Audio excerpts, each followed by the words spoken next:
Come on, dog. You got to give me something better than that. It's a small detail, but it's a big thing in pro wrestling. The moves are the first thing you learn. Psychology is always the last thing that people really get a grasp of. And that's the story when you get a little guy and a big guy. David and Goliath, you got to overcome. Another day, another dollar as I holler to the world. I love the way I'm living, love the Gucci, love the girls, love the parties and the clubs, love the models and hot tubs, love the German engineering set on deep dish dubs. Another tour around the world, entertaining the fans. I love walking through the airport, taking pictures, shaking hands. Every day for me's an oyster, crack it open, find the pearl. I love the way I live is what I holler to the world. Welcome back to Marking Out with MVP and Dwayne Swayze. Welcome back, welcome back, welcome back. That's a Mace song. I know, my welcome back, Cotter. Thank you. Okay, right on. Jeez. Anyway, hi, we're back together with you to talk about wrestling and stuff. Okay, so to start with a Patreon subscriber, it's Patreon subscriber's question.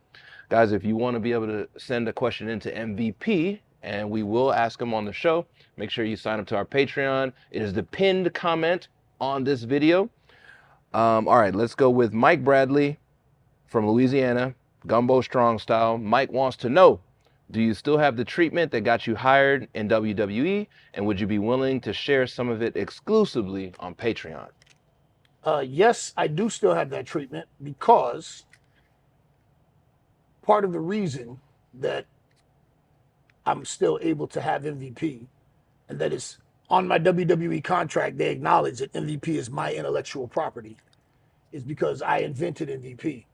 And once I had the treatment for my pitch for the character put together, I did the poor man's copyright, where I put it in an envelope, mailed it to myself. Okay. And I still have that envelope. Although it's weird because now it's open just because all the years have gone by, so the seal is gone. Like the glue just evaporate. So yes, I still have it. And I would say that for a lot of you young upcoming wrestlers, I'd let you see it, but not on Patreon. It's gonna cost you. The game is to be sold, not told, boy. That shit, that treatment, that package was the doorway to me having a career that spanned over 20 years and millions of dollars. So no, you can't look at it on Patreon. But if you got enough money, I might, 10-4. Thank you, Mike, for sending in your question. Okay. I'm not going to do it. Okay, P. In a big man versus smaller high flyer, how do you keep the size gap believable without killing the smaller guy's offense? I think the best example of showing you how to do that and to make it believable to the extent that you can in pro wrestling, Rey Mysterio versus Big Show. You highlight on the smaller guy speed, quickness, agility. The big guy can't get to him. The little guy uses that speed and quickness to strike and get away, Rey Mysterio does lots of leg kicks. Before people were watching MMA, a lot of people didn't even know about MMA yet. Rey Mysterio was using leg kicks on bigger opponents. I don't care how big you are. I take out your knee, you're going down. Mm-hmm. Big Show, all 7 feet, 500 pounds of, because that back then I was Big Show, overweight Big Show. That's when he was a grouchy, angry giant. Oh man, he was a bitch to travel with. He'd be fucking mad, griping him. You just got this big 700-pound giant that's pissed off all the time. He was always great with me though. We always had a great relationship. Big Show was always cool with me. But again, you watch Rey Mysterio and you watch Big Show because the story, the drama is David versus Goliath. And Rey used his speed and quickness to attack Big Show to try to chop him down at the knees. But when Big Show finally got Rey, grabbed his ass, it was, like that. Oh no, he finally caught him. And the story there is taking Big Show down. Because Big Show can knock Ray down whenever he wants. As soon as he catches him, you know he's going to be in trouble. But when the giant finally goes down, Ray's been chopping at this tree for a long time. So the way that the smaller guy is able to make that happen is by attacking the legs of the bigger guy. Because eventually, when he does that drop kick or that whatever to Big Show's knee, and Big Show finally takes the tumble and falls into the ropes, well, he's right there for the 619 finally. But how did that happen? Because Ray kept going after that leg, attacking the leg, and wearing out his knee. So it's done with psychology and storytelling, where you're pulling for the little guy, and he's telling the story of, I can't fight this guy straight up. I have to use my strengths against his weaknesses. My strengths are my speed, agility, mobility, whereas Big Show doesn't have that. And again, look how big you are. I take your knees out, you're going down. The knee only bends this way. It doesn't bend the other way. So if you get a chance to, jam up that knee, then the fight's over. But in our storytelling, we show the injury to the knee and the weakness to wear it down, so that eventually, the giant is, he's going to go down because that knee's damaged, he's hurt. Now they're the same size, so now Ray can hit him and do his stuff. It's psychology, and I've always said in pro wrestling, the moves are the first thing you learn. Psychology is always the last thing that people really get a grasp of. And one of the biggest things I see with a lot of young guys now, and I deal with it, with Bobby and Shelton. Like, some of these guys are 165 pounds, and they're in there with Bobby or Shelton, and in their mind, because it's just fake phony wrestling, it should be a 50-50 match. No, man. No. If it was a real match, Shelton would be over in 30 seconds. Right. So they don't understand. Oh, dude, yeah, just because we're playing characters and we're simulating combat, we're coming at it from different perspectives. And I came to this realization a long time ago, that we're dealing with different eras and generational mindsets. I came up watching pro wrestling when it was still presented as real. And pro wrestling was MMA before MMA. Then the generation just behind me grew up with Vince McMahon saying, yeah, sports entertainment, none of it's real. And playing video games with Chun-Li. Mm-hmm. And, so in that world, everybody's evenly matched. Yeah, you can use this female character and fight this big guy. And it's evenly matched if you got the skill set, And that's why I kind of give the newer, younger kids, I give them a lot of leeway, because everything evolves, and you can't be punished for something that you don't know. And if your concept of wrestling is that a man and a woman can have a match and go back and forth with moves because it's all make believe, I think that's more of the later video game culture. What were some of the messages or lessons you passed on when you had your own personal giant, Omos? A lot of the lessons that I passed on to him were stuff that I learned from working with Big Show, working with Undertaker, working with Kane, working with these giants, talking to him about how to compose himself, how to pace himself. Like, you're going to have guys that are going to want to lift you up off your feet and do moves to you. Say no. And Omos, we went through that because it was kind of difficult for him, being a new guy, just learning the ropes. And, hierarchy and hierarchy matters in pro wrestling to a point. Usually if you're a younger, greener guy and a more experienced veteran wants to do something, you give way to the veteran. But nowadays, veterans aren't like how they used to be. They don't have the same experience and the same grasp of psychology. So, I told Omos, you're going to get a little 175-pound dude that's going to want to suplex you. You have to be comfortable to say, no, you can't do that. You can't suplex me. Well, why not? Because I'm a fucking giant. That's why.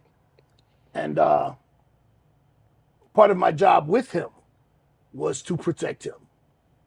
and that's kind of how me and Bobby ended up together too, because Bobby's way too nice for the damage that he can do. He's one of the nicest guys around, and Bobby's way too giving.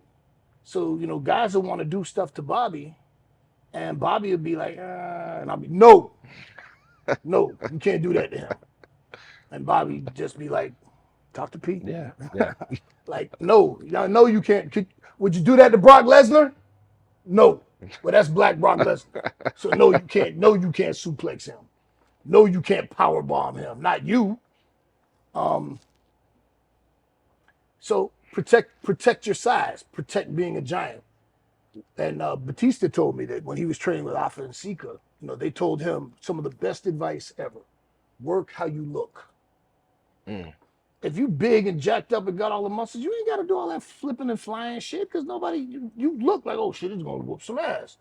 Work like that. So with Omos, and he was a student of the game. He really worked hard to learn, and he was a sponge. He used to call Undertaker and talk to him directly for advice and insight. And, like I said, everything that I learned from working with Taker, because, man, I was married to Taker and Kane for a long time. I worked with Big Show plenty of times.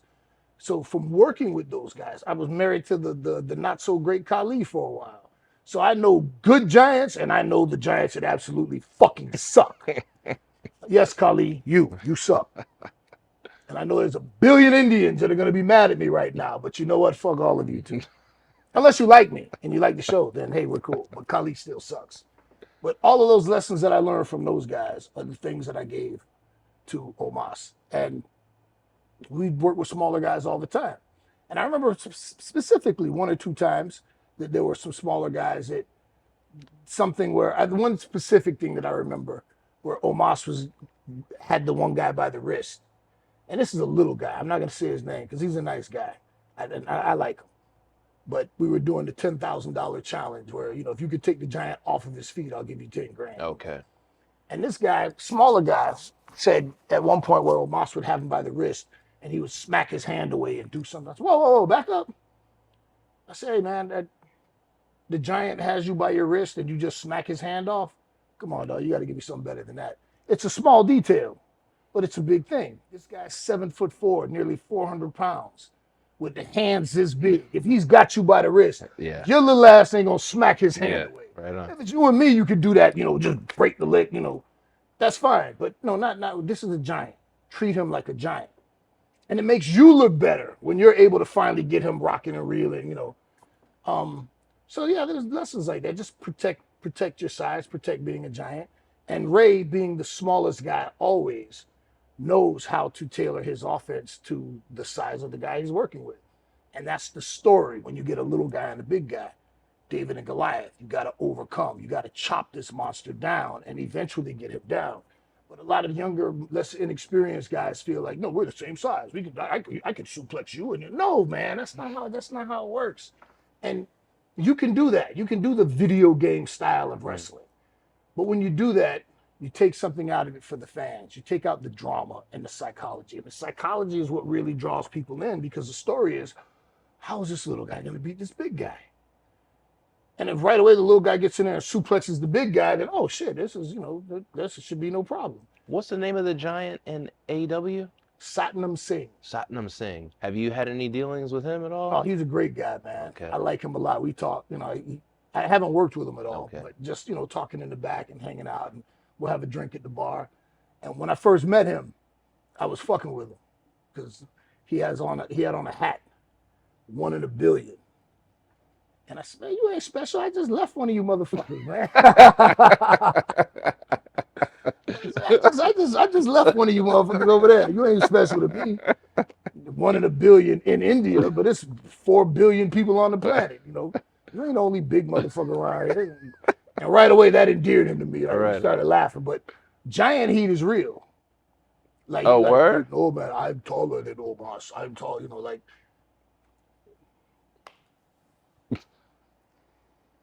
Like back in the day, what they call little people now were known as midgets. Like midgets used to have beef about like who's the midget, like who's the main guy.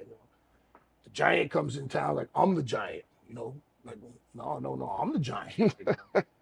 And Big Show and Khali used to beef about, they had giant heat. Who was bigger? Well, Khali was taller, and he was a bodybuilder. Like Okay, he had okay. muscle, but he wasn't an athlete. Like when you watch Khali walk out to the ring, if for those of you who understand Star Wars, The Empire Strikes Back, the Planet Hoth battle, where they had the big AT movers, Was and the they're big walking, white? Yeah. those big things walking in the ships had to wrap their cable around the legs, and then they just fell over. That's what I used to tell Khali he was. I said, "You're a big AT man. I'll take you. I don't fear you at all." Big Show can move. He's an athlete. He used to train boxing with my man Attila. He worked with me on South Beach. We did nightclub security, and Attila was on the Swedish Olympic boxing team. Oh, And at one point, as a pro, I think he was ranked top 10 as a heavyweight. He was a legit dude, and he used to train with Big Show boxing, and or train Big Show, and like I wouldn't want to fight Big Show. Khali, I'll fight him in an instant. I wouldn't even bat an eyelash. As a matter of fact, I say this all the time to make this very clear. Singh is a funny guy. I like him. He's funny. He's cool. The great Khali absolutely sucks as a wrestler. Singh is a cool guy. okay, right on. So I say this talking about the wrestling ability of the great Khali. Trash. And I had to explain to him, you're only the great Khali as long as I allow you to be the great Khali. You're not really the great Khali. Like we're bumping for you to make you the great Khali. When Undertaker let you pin him with your foot on his chest, that's what made you somebody, because somebody laid down for you. Said at any given time, I could kill the giant. I could kill you off. No, man, I know. So one afternoon, I had to make him understand, dude, I will beat your ass. I'm not scared of you. So we were talking shit in the afternoon. Everyone's in the ring, and he was, oh. And I did a low ankle pick. I dropped down to my belly, shot in on him, and I put my hand right behind his ankle and my shoulder right beneath his knee. So the pressure is pulling here, pushing here. Okay. So that knee's going. You gotta go Yeah. to relieve that pressure. It took him 30 seconds to fall. Oh. Timber. He was so embarrassed that, he got up. Now, that motherfucker's strong, but I'm standing over him as he's going to get up. And I said, look how many times I could kick you in the face before you get up. I said, dude, you can't whoop nobody, man. You need to slow down. And, Arn Anderson, hey, come on, man, settle that down now. And he was embarrassed and upset. Okay. But stop talking shit, dog, because you ain't really great. You only as great as we allow you to be. And that's something that everybody got to remember in pro wrestling. Guys get egos because they get the push and they get made into, I'm a champion. Yeah, bitch, you can't whoop nobody, man. So you got to watch your mouth. Yeah, we respect you. You're the gate. You draw money. But don't let that shit go to your head and let you think, yeah, I'm really a tough guy. Because then we got real tough guys in wrestling that will make mincemeat out of your ass, I remember Roman Reigns didn't take too kindly that Matt Riddle, who gets himself into trouble all the time, but Matt Riddle said, man, I could whoop the WWE champion easily. Roman ain't like that, and I get that. I understand that. I respect that. He's the guy. But in a fight, the guy who fought in the UFC, who's a trained fighter, would probably make quick work of Roman. And that's no shade at Roman or disrespect. Right, but if you're a trained fighter versus somebody who trains to pretend to fight, there's something to be said for that. So, how the fuck did we get here? I don't know. It's a good. It's the monkey shoulder. It's working. We've been drinking. But yeah, somehow rounding it up. Giant, protect your size, and remember you're only as good as the person you're working with makes you look. Because if you get in there with somebody, Undertaker said it best one day. He said, man, I can make the lights come on and go off. I can make it thunder. I can make it lightning. But if you don't sell my shit, none of it matters. Fact. So I hope there was an answer somewhere. Yeah. That monkey shoulder fueled ramble. Like, comment, subscribe, and share. In intergender tags, what are your rules for safety and stories so the match lands with the crowd? Let me stop you right there at intergender. I'm gonna piss a lot of you people off right now, and that's okay. I am not a fan of intergender wrestling. I don't like it. I'm not a fan of it. And again, this is what I was talking about before. The video game culture, who are now in wrestling, grew up playing Chun-Li and kicking the shit out of people. I approach wrestling from the simulated combat mindset. I've always liked the shoot style. I like the realness. That's why I fell in love with Japanese wrestling, the brutality, it's presented as sport. And as soon as you do intergender shit, now it's unbelievable. You don't have intergender boxing. No. You don't have intergender MMA because biology matters. I once asked my ex-girlfriend, who was a professional fighter, and I was talking to her about intergender wrestling, and I said, okay, all things level. A male fighter, your height, your weight, with a comparable skill set to you. You guys fight. Real, not light sparring, real boxing match. What happens? I get killed. She didn't even wait. She just said, I get killed. It's biology. I know. I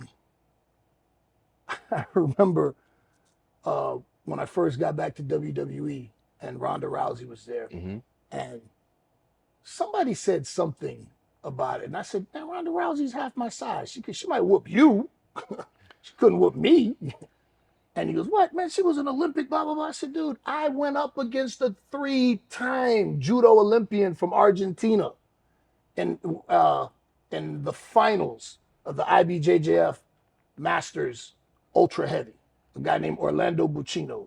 I think he won silver in the Pan Ams. Like, this dude is a world-class judoka, 3-time Argentine, pretty sure Argentina Olympian. He didn't take me off my feet.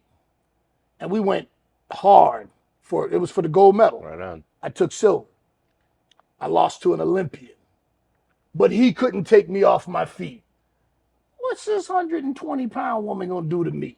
Yeah, you got skills, but I got skills too. Right. I'm bigger, I'm stronger. You can't whoop me. So when I see intergender wrestling, I'm immediately taken out of it. Just because in combat you don't do intergender, because it's just not realistic. You can take, again, in legitimate combat, you can take the women's champion in her weight class, and you can get some jabroni from the fucking ranked top 50, and he's gonna whoop her. It's biology. So, just to be honest, man, I know it's gonna disappoint a lot of people, but I don't like intergender wrestling because I don't approach pro wrestling from the video game mindset. Have you been in any of those matches? What, intergender? Yeah, I don't think I was. And when I was on the indies, Okay, many years ago, I did one intergender match, and that shit was stupid. And I wish I hadn't done it, but I was talked into it, and I was young, I'm not a fan of it. I don't like it. There are people that do like it, and there are people that have a lot of fun doing it, and they enjoy it. And fine, like I said, if people want to see it and they're buying a ticket to see it, then I'm not going to say you're doing it wrong, because if you're selling tickets and you're covering your costs and you're feeding a fan base, then by all means. But I'm not a fan of it. So the answer to your question is I don't give a fuck. 10-4. Book it. If the state, venue, or TV standards bar a move or blood that night, or a move like pile drivers, how do you rework the match and still pay off the story? So that's something we have to deal with all the time, because some states have stricter athletic commissions than other states. And some states will shut down your show immediately for violating their stuff. Really? So if that state doesn't allow tables and you do a table, they can and will come in and shut the show down. So if you're a promoter, you can't fuck around with with the uh, the athletic. What do you call it? I just said Oh, athletic commission. commission. Yeah. So we know beforehand what state we're in, and the producer or coach will say, "Oh, can't do that tonight because we're in Missouri, strict athletic commission." And if you're at the point where you're wrestling on television, hopefully you have enough experience and enough skill set and enough hope from your help from your producer or coach to be able to still have the match without whatever it was that you wanted. You don't need blood in a match unless it's like a payoff match or a cage match or something like that. You don't need tables and chairs in every match. And if you have to use gimmicks in all of your matches, I question your talent and ability as a professional wrestler. Again, I'm gonna piss people off today.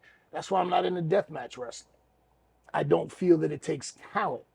I think any fat dude can get up there that has a high tolerance for pain and doesn't mind bleeding all over the place and hit each other with light tubes and I don't. My opinion. A lot of people disagree with me. There are people that like death matches. I'm not a fan. I don't care for it. If you are a professional wrestler, you should be able to get in that ring and put on an entertaining match without bells and whistles. Your bells and whistles should be your moveset and your psychology.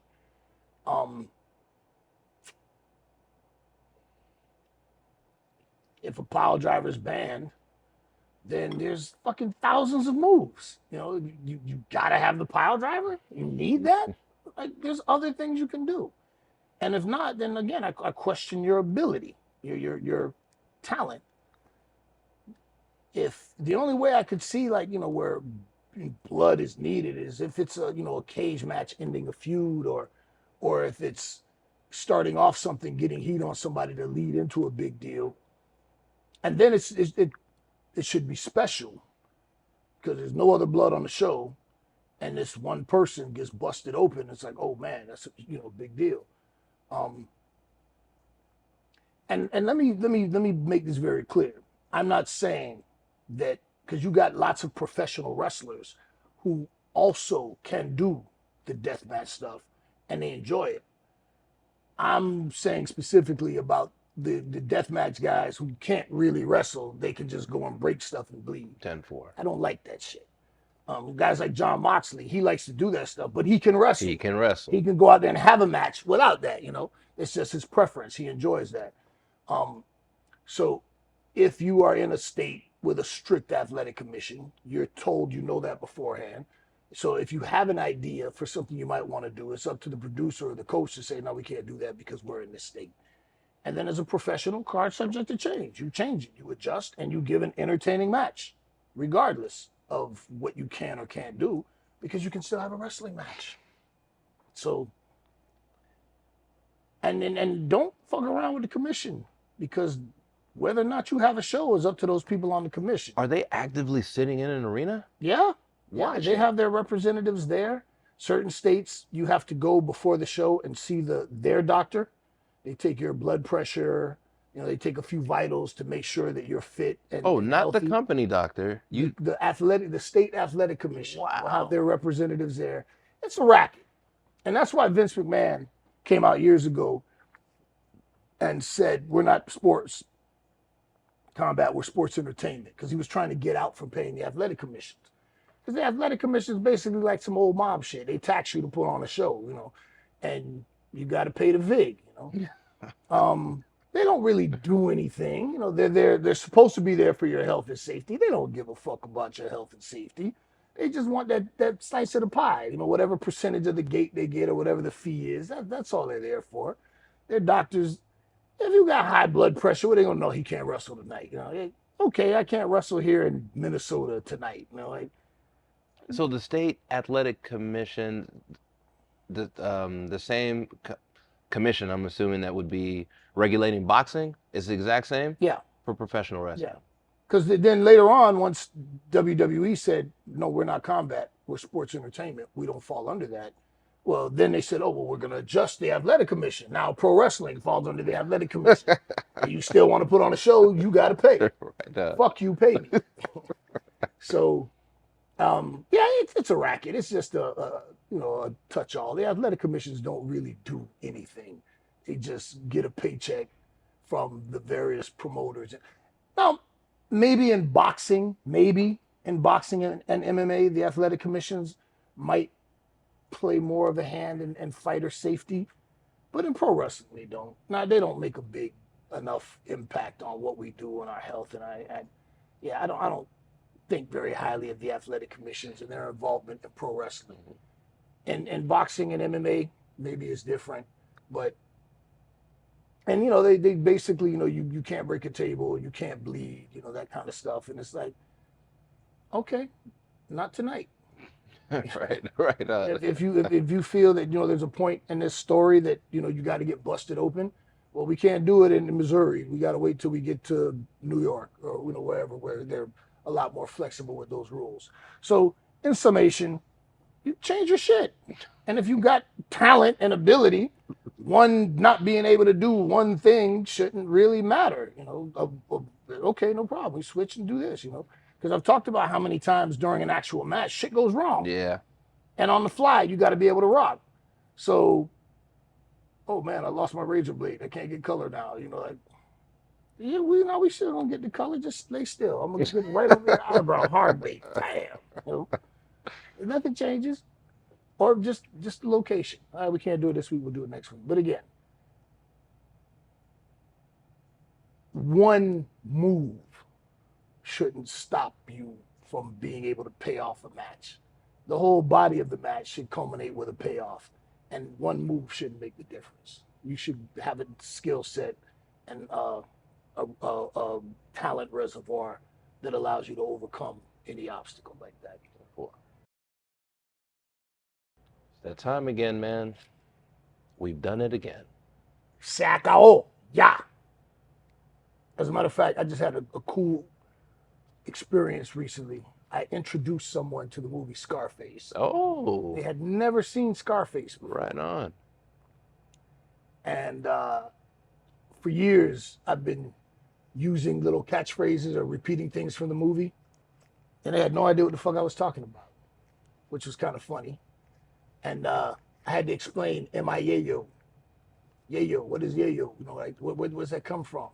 Chichi, get the yayo. No, that's Cuban slang from no, nothing. So we watched Scarface together, and it was pretty cool because the final summation was, what a crazy fucking ending. What's with this dude and his sister? But it was also funny because I've seen Scarface 20 times at least. Okay. I don't know anybody that's seen Scarface that hasn't seen it more than once. Right on. There's some rappers that I've seen it hundreds of times, But there's certain scenes in the movie where I'm like saying the dialogue right along with it. My ringtone used to be the bad guy speech. That used to be my ringtone. The bad guy speech, Scarface? You never seen a bad guy? You guys are a bunch of fucking assholes. What is it? Because you don't have the guts to be where you want to be. You need people like me. Yeah. So you can point your fucking finger and say, that's the bad guy. Yeah. Well, take a good look, because it's going to be a long time before you see another bad guy. Okay, yeah. To remember the ending, I remember, yeah. So say goodnight to the bad guy. Yeah. Oh, man, what a scene. I'm going to get goosebumps. Right on.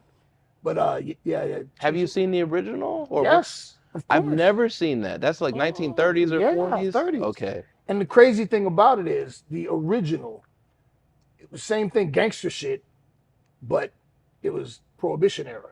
Oh, so it was alcohol instead of cocaine. Same thing, low-level mobster pulls a good little mission, comes up. The boss is like, hey, we can use a guy like you.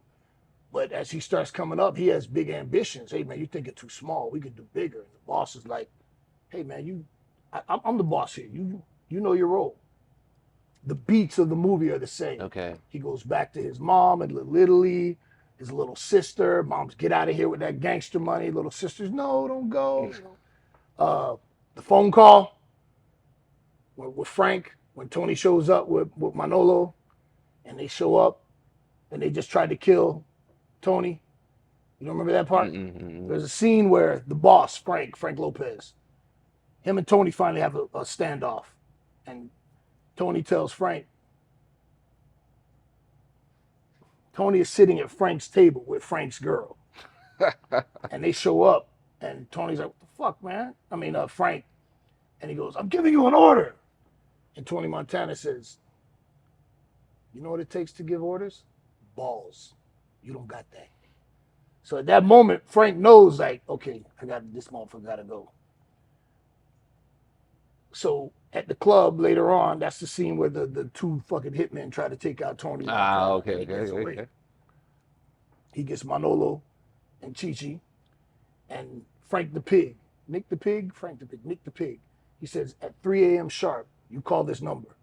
And you say, we blew it. He got away. So Tony's there with the sling and the pistol with his boys. And Frank's, oh my God, what happened? You know, what happened to you, Tony? Oh, they tried to get me, man. They tried to kill me. And, you know, it's the tension of, you know, he's talking to Frank. And at 3 a.m., the phone rings. And he goes, you going to answer that? He goes, oh, it's just Evita. We had a fight, you know. He goes, I'll get it for you. He goes, no. I'll get it. And he answers the phone. It's 3 a.m.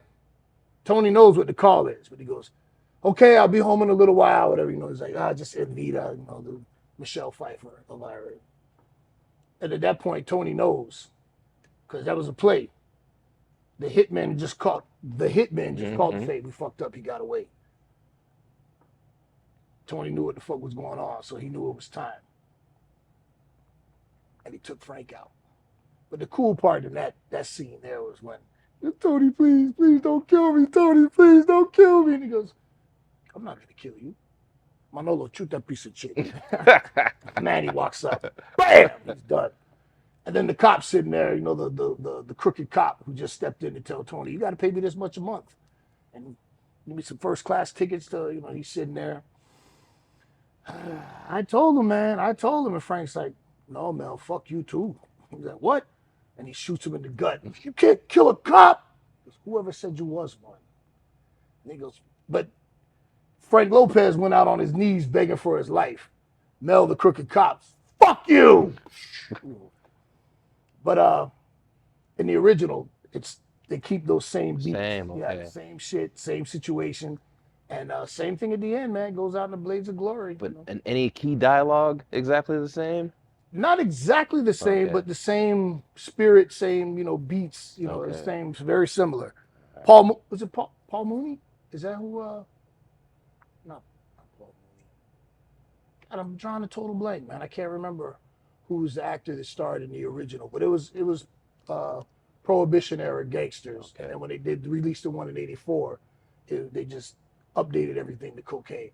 But if you get a chance to see the original, it is pretty cool. Okay. Especially knowing that everybody in that movie's dead. And I haven't seen the original in a long, or not the original, 1984, in a long time, oh, man. Go re-up, man. Re-up. Yeah. It's. I watched it with Camden. Oh, word. Yeah. I let Camden watch it. We watched it together. And I don't have a problem with showing him R-rated movies. Right. Because that's where parental guidance comes in. Right on. This shit is on the news. Yeah. And you know, kind of explaining to him what that world is. And I mean, it was a lot of violence, you know, a lot of drugs, and but me explaining to him, like, this is real. This movie's not real, but these events are real. This stuff really happens. And this is what happens in the end. That gangster life almost exclusively ends up with death or prison. Very, very rarely does a guy live a G life and never go down. That's extremely rare. Usually you're going to be dead or in prison, you know. And I kind of, like, for all the cars and the glamour and, you know, that's what, like, when we're rapping, I'm always saying, like. And the girls. Well, money, power, First you get the money. Yeah. You get the money, then you get the power. Then you- Once you get the power, Then you get the women. girl. Yeah, yeah. But just teaching Camden and showing him, you know, the harsh reality of life. And, you know, like I was saying, rappers always rapping about all the bodies they stacked up and all the drugs they sold, but none of these rap about doing time. You out here killing everybody and Yeah. selling all the weight, but you ain't never been to jail. You know, you ain't been locked up one time. You ain't rapping about them fucking the cheese sandwiches and Jim Jones Kool-Aid. Yeah, okay, buddy. All right. You a hard rock. That's one of the things I love about the homie West Side Gun. He's always dropping little bars about, you know, taking out for a bag of Jack mackerels in the can. You buy a can of mackerel fish. Okay. And whatever I don't know, maybe it costs $2 a can or something, you know. Like a sardine type thing? Kind of, but bigger pieces. Okay. Yeah. But 10 cans of Jack Mac, man, you can make something happen, brother, you know. Like, you got a laundry bag full of soups. There's some money in there, you know. You know, watching, he drops that line about being in the day room with the shades on, don't touch the TV, like, you know. Yeah, like, yeah. if you're going to rap about doing crime, rap about doing time, Right. because that's a part of it. You know? 10-4. But I digress. Where are we now? Yeah, we just need them to do their job, man. Like, comment, subscribe, share, please. We greatly appreciate it. We thank you for your viewership. The numbers are growing. We're having a great time. You are too, based on the comments that we receive. We appreciate when you leave us comments, leave us criticism, suggestions. It's all good.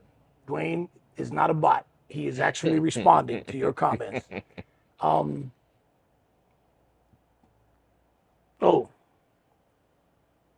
Respect the Dan. I had to put Ryan on behind the camera, teach him about a little Steely Dan and some samples. I told him about Lord Tariq and Peter Guns losing all their money for Deja Vu because they didn't get the sample cleared. Black Cow, Steely Dan. Then I played Champion from Kanye. Did you realize that they were a champion in their eyes? That's Kid Charlemagne, Steely Dan. Yes, a lot of rappers have sampled the Dan. And as you guys know, I'm like a Steely Dan aficionado. Probably my favorite band. I don't know, it's hard, man. You know, Jamiroquai gets up in there, the police, Bad Brains. But I love Steely Dan. That's because I have a sophisticated musical palette. Unlike you. You like Playboy Cardi. Yeah, I said that. Exactly. I saw something where they were asking some younger generation, you know, who's got better lyrics, Nas or Playboy Cardi? And he's like, no, Playboy Cardi, dog. I'm like, man, if you don't get No, they can't mean that. They can't fucking mean They that. do, though, because what they like, in their opinion, Yeah. like bars? Well, then they need to hear it. Don't just blindly Bars? comment. There's Like, no oh, yeah, man, comparison. make whatever music you like. If people dig your shit, go for it. But don't tell me this motherfucker got better bars. No. It's impossible. Not the Nas. Stop it. Godson? Nas. No. Yeah. No. Well, probably, arguably, the greatest wordsmith. Facts. You know, I'm gonna say Rakim all the time. No, but, gotcha. But you can make an argument for Nas being the greatest to put pen to paper for hip hop. But anyway, I digress. I'm an old man shaking my fist. That's how we go. Let's go. Take us home. I get to say it today. See you, Space Cowboy. I just lay back in something new. Whiskey 21 and over, low ball. Make it too neat. Dizzer from Harlem. Yeah, I'm from Houston, off of Fondren. Mike Mazan and real world flow. Plant these seeds in the streets and in weeks. Watch it blossom. Dark night, riding on chrome, swinging through Gotham. It's me and P, repaving these roads.